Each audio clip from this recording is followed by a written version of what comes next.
By. We have just lost utter control of the proceedings. What's going on here? Stephen A., come on over.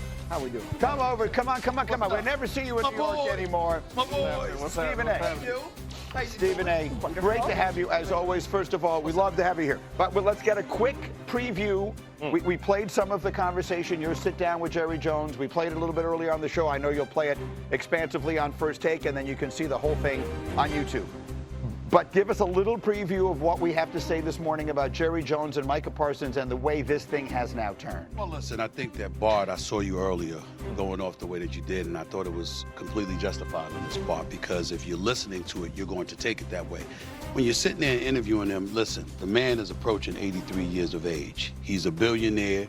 He's accustomed to doing things his way and not bending at all, and that's exactly the impression that you got because, again, he sat down with me for over an hour. And so there's a lot of questions that I'm asking, like, Jerry, this is a 25-year-old. You're worth $12.8 billion as a company. You yourself, according to Forbes, is worth about $16 billion. You've got to know that sitting across from a 25-year-old, trying to act like that as a negotiation is wrong. And then he said some things that he hadn't told us before, like Micah called him, he didn't call. And he thought they had a deal. And then it was Micah that told him not to call him again. After calling him and talking to him, then Micah gets on the phone and says, don't call me no more. Call my agent, et cetera, et cetera. So he gives some of those details, but in the end, he's resolute in his position. And his attitude is, I got him under contract for 3 years. Yeah. He ain't going nowhere. I got him this year, I can franchise him next year, and I can franchise him the year after that. I got him for the next 3 years. Unless he's willing to sit out, what's he gonna do? Now that is obviously something that would irritate a lot of people listening to that. Sure. But it doesn't negate the fact that it is a fact that he does have that kind of leverage. Does he appreciate that it also hurts his team? Because by franchise tagging him, the cap number will be worse. So like he's taking his position. I brought that up too. Yeah, he's taking, and so his pushback is that. Is his pushback that his personal pride is more important than building the best team? We've been asking him that question, and you know, I brought up Dak, and this is what he said. And listen, I don't want to give away the whole interview, but he was like this. He said, you know, we tried to work out something with Dak before. It didn't work. He played. We tried it again the next year. It didn't work out. He played. So in other words, he gave the indication, get on the field, then come talk to me. And so it seems to be that kind of standoff.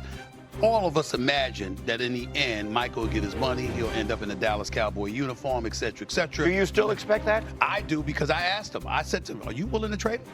You want him to go? He said, he's a Dallas Cowboy, and I got him for 3 more years. Unless he's willing to sit out for 3 years, what's he going to do? He can do some other things, but really what everybody wants to know is, who's the mama and who's the daddy? What was the deal? Who is the kid? Well, listen. We have to tune in to find that out. Well, listen, yes, that's true, but I found myself asking that damn question myself. So I'm just looking at him, and again, you know, listen, again, you're old school, you're a billionaire, yeah. You're addicted to your ways, and this isn't the first, and he's given every indication that it ain't gonna be the last. There's a certain way of doing things. And listen, David Mulugeta is one of the best agents in the business. And to act like, you know, to sit up there and say it's about 2 people, it's not about that dude that's the distant third. It's like, damn, are you really getting what you're saying? It gets one, and I tell people all of this at the time, when when you're interviewing somebody on a show like this and you're just talking to them for a few minutes, that's different. When you got them for an hour, hour and a half, you let them speak. And you go like this. I want y'all to hear in its entirety what this man is saying. And that's what it was.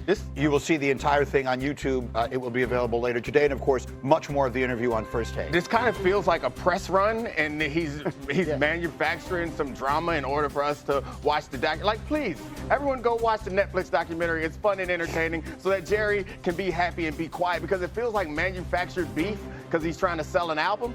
And to me, it doesn't feel necessarily like it's genuine because it doesn't make sense. Like it didn't feel manufactured. Okay. I felt this was different than Dak. Okay. This was different than CD Lamb. Yeah. And it's like, you know what? I believe he would say no. I don't believe that. I don't believe that at all. I think that for some reason you do have people, and we lament this on many, many occasions throughout our careers, where people are taking stuff personal, and you're looking at them like, what nerve for you to take it personal? We're the ones that should take it personal, not you. Right. But this is one of those situations where Micah would seem to be the one who should be taking it very personally, and it's Jerry Jones who seems to be taking it very personally. So I think you'll be very interested in what he has to say. The impression you got from him is the ball's in Micah's court. Like Jerry's not inclined to move at all. Jerry's not inclined to move at all, because Jerry's like, he's under contract. Yeah. He's a Dallas Cowboy. And anybody who's talking about trading, he said it's BS, because they can't talk to him. They know he belongs to the Dallas Cowboys. All right, let's not give too much away again. First Take is coming up in 6 minutes. The entire interview available on YouTube. By the way, just very quickly, you and I are just about the same age. We both grew up in this city. You are now the voice on the E-Train with the new launch of our new app yesterday. I saw that in the rollout, which I hosted on Tuesday, and I thought to myself, even for you, who has had so many things, cool things happen in your life, for for a New York City kid who rode the subway to school, which I did and you did, you're suddenly the voice on the E-Train. You know, that's pretty good. It was cool, because let me tell you something. I'm a very busy man. I ain't got no time to be doing some of these commercials and stuff like that. But they went like this. They said, hey, man, it's about the E-Train. I was like this. Damn, I took that. I took that when I had to go to school. Yeah. When I had to go to work. I mean, I took that all my life growing up in Hollis, Queens. So I took the E or the F train to 179th Street at 179th Street. So I'm like, yeah, I could do that. All right, they're yelling at me, but you got to go. We love you. Good to see you back, my man. so It's been much. too Take it long. easy, my man. All right, First Take again coming up next. And so there's what are you pointing at? What is the? Who's on first? Who's on second? Yeah. Who's the mama? Who's the daddy? Who's He is the child. Jerry is the child. He is going to mom. He's not getting the answer he wants, so he goes to dad. Dad says yes. And you don't play your parents against each other. Maybe that's just firstborn guilt, or you know that like you're gonna get in trouble at the end of the day. Yeah. But like your parents are a unit. The agent and the player are a unit. You don't get the answer from one if you don't get it from the other one. But I think Jerry doesn't think he's the child in this scenario. Well, I think that is the problem. He thinks the agent is the child. Yeah. Whatever. Jerry thinks he made a deal with Micah. He negotiated with Micah. Micah engaged, obviously, Jerry is saying at least, in discussing numbers, which caused Jerry to then move from where he began to where he wound up. And in his mind, that's the negotiation. Which in everyone else's mind, the agent has a role in this. I think to the point you made earlier, it's reasonable to be like, all right, we made progress. You don't want to do this anymore, so start back over from square one. The idea that the agent is coming in and trying to get him to move off his final spot is fine, okay? That negotiation is null and void. Let's start over. And the most confusing thing about all of this is there really shouldn't be a negotiation for a player who's this good. Like, what happens is you become the highest paid at your position. That's the end of negotiation. What did TJ get? Okay, we'll guarantee you a little more than that. What did Myles Garrett get? We'll guarantee you a little more than that. That's kind of how it works. And that's what Jerry claims is what happened.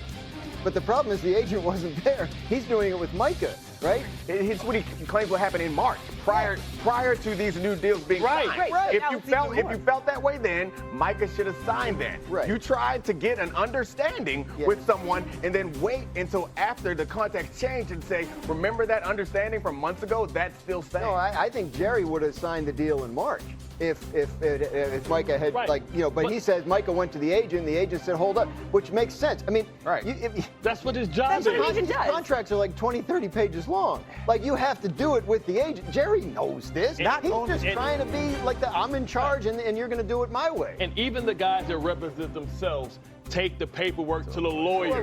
Exactly. So at some point, he said, how dare the agent decide to negotiate? So that's his job. He didn't like what he heard. So he didn't like what he heard back from the agent. So if let's say hypothetically, the agent goes to Jerry and says, yeah, well, this is a starting point. We'll work off of that. Jerry's saying it's not a starting point. The starting point was the beginning of my conversation with Micah. We're now at the end of it, so I don't feel like I have to keep coming up. And that's where that seems to be where the hang-up is. So, look, it is possible. The only thing we know from David Mulligata, he spoke to Ryan Clark, who was also a client of his, and said that he never used that specific language. Stick it up here, you know what? If I did, so what? But it doesn't matter. Anyway, that's what he said. The point is, now we know he said that. What I'm entering now into an area of is speculation, which is that Micah Parsons may have, in his mind, negotiated or had a conversation about numbers that made sense in March. Right. And the agent may have been saying, hold on a minute. Over the course of this summer, I see all these deals coming down the line. This deal isn't going to look so good when we get to September. And Jerry said, no, we already made a deal. That's speculation, but it would make sense to me that the agent would have had that conversation. So now, here's what I want to get to. By the way, Micah Parsons has responded in the way people reply to things in 2025. He scrubbed